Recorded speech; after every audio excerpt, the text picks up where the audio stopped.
The May 11th City Council meeting on Hood River hotel passes didn't reach conclusions, but did have lots of discussion as well as ceremony. Here's the ceremony. We're going to stand and say the Pledge of Allegiance. I pledge allegiance to the flag of the United States of America, which stands one nation under God, indivisible, with liberty and justice for all. Then followed public comment from several hotel owners.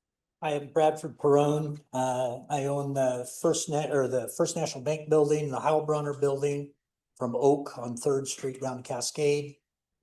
We have a hotel called Thistledown on Oak, which I'm putting and enlarging on the top floor to be a hotel there. And recently there has been these daily passes that are issued. The whole front of my 3rd Street will be full of daily passes. We have about 35 tenants in the building, and we have counselors, we have doctors, people picking up medications, we have CPAs, attorneys, people picking up tax returns, and not ever having parking is really affecting the businesses in my buildings. Thank you. I'm Locke Litwer. I'm one of the owners of the Lightwell Hotel and Spa. I want to start by acknowledging something. The retailers and restaurant owners who've raised concerns about downtown parking, I get they're not making things up. The frustration is real. It is palpable. When a customer can't find a place to park, it feels like a lost sale, and I take that very seriously. I also don't read these concerns as anyone wishing hotel guests would stay away. The retailers that I talk to understand what visitors mean for downtown. They fill the tables and at dinner, they buy the gifts on the way out of town. There are big reasons storefronts stay open through the shoulder season. We are not on opposite sides of this. What I'd ask the council to weigh is magnitude. Hood River sells about 100 hotel guest parking passes each month. I will say I expect that number to go up. And I also want to say, not everybody uses them the same way.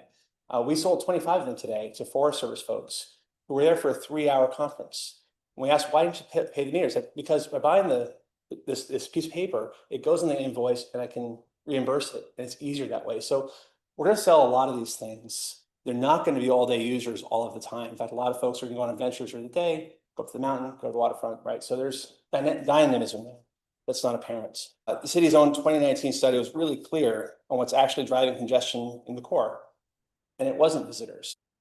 It was a price signal that was too weak to discourage all-day parking by people who aren't shopping or dining. These are folks who go into one building in the morning and they stay there all day and they come out in the evening, and that's what they're doing. Our guests, they don't necessarily want to have yet another app on their phone. They don't want to worry about, am I going to get a ticket out of town that I now have to negotiate? That accrues to Hood River as a brand if that happens. So it's convenience, it's good for us. I will say we're working hard to negotiate off-street parking for our self-parking guests, and we're launching a valet service as soon as we can. We don't want our guests competing for street parking either. The strongest argument, the Hotel Pass program, it doesn't add parkers to downtown. What it does is change where they park. The pass is not valid on Oak Street. So it's only valid it's not valid on the busiest retail blocks by design, right? It steers our guests to secondary streets and away from the corridors where retailers feel the most pressure.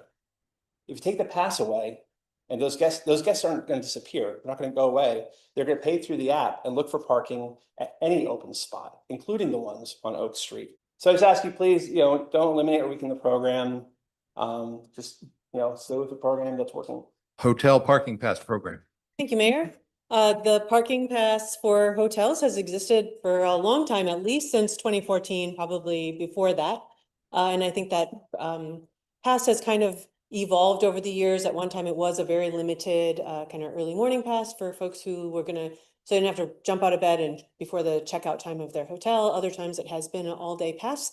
So I'm just checking in to see if you wish to make any changes, and if so, what direction you would like to take. And the current number of hotel passes being sold to Lightwell Hotel, here's the info.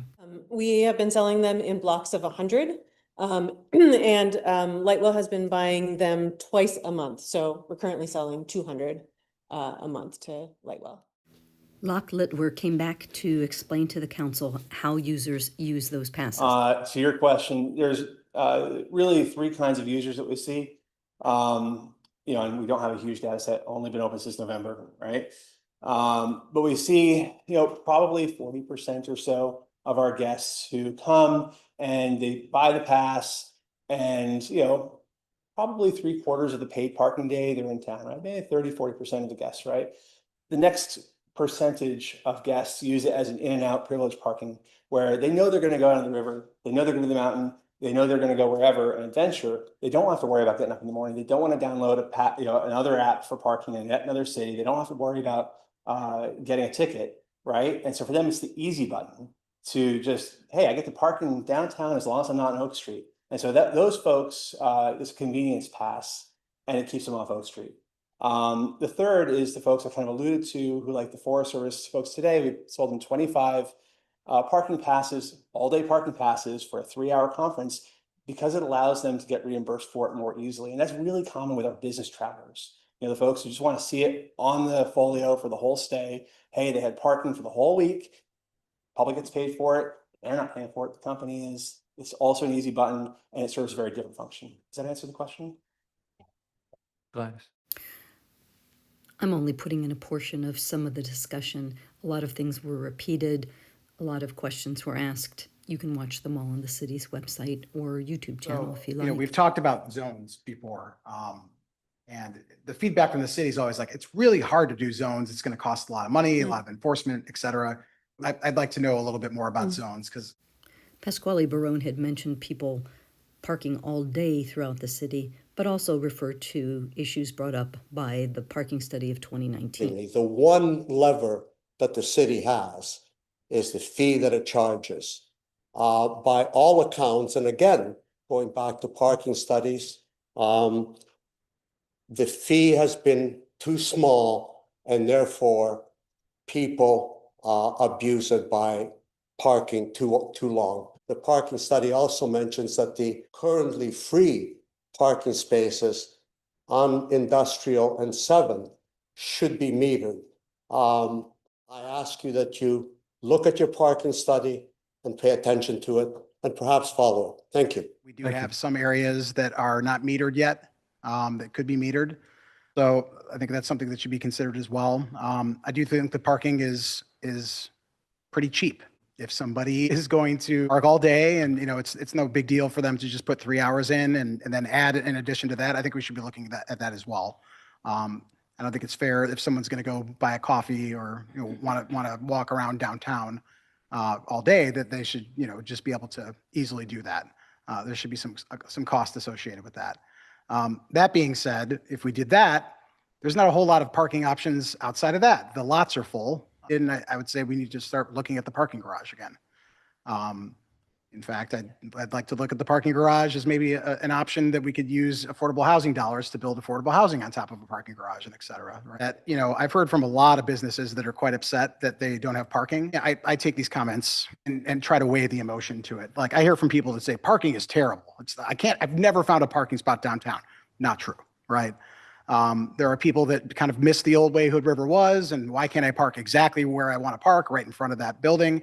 I think the ship has sailed on that. So we're sort of, stuck without a lot of options.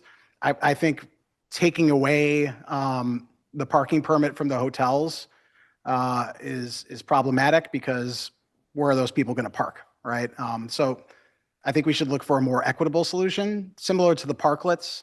Parklets take up all day. We charge them exactly what it would be to do all day parking. To Locke's point earlier, hotels are not required to look for any options outside of this program right now. They're not incentivized to do that. They're not decentivized to do that. As we have development downtown, we see a lot of activity around hotels right now and options to stay downtown. I think we're going to see more and more and more of it, right? So the problem is only going to get worse, and we can't ask Cascade Street to bear the brunt of it. We can't ask State Street to bear the brunt of it. Having them available anywhere is probably a better idea than not. But I think we should probably work towards more parking options for people that are staying here overnight in general, since we're out of parking for those options and lots. Page 24 of our packet. talks about three things: the location of the hotel, parking passes, the duration and the length that could be tied to checkout, the impact of the daytime parking turnover. So I don't think it's for us to continue discussing like what we think, that we should just direct staff to continue working with Visit Hood River. By the fact that it's May 9th, and if you're talking about summer, I think summer is here. So are you looking for staff to bring you some, I'm not sure that I can get a definitive data-driven answer to you by your next meeting. I think that you take that, talk to Katie and give us an update of when you think you can have that information for us so that we can have that discussion. Solution. I think sometimes we come here, we've all reviewed things, we brainstorm, we can't come to a decision. I think we should all go back to the drawing board and come back to the next meeting and say, I've thought a little bit more about this. I like what Councilor Cavalieri said. I like what Councilor Gaki said, and everybody here. This is what I think we should do. Stay tuned. Meanwhile, I'll try to put up something on the parking in lieu discussion.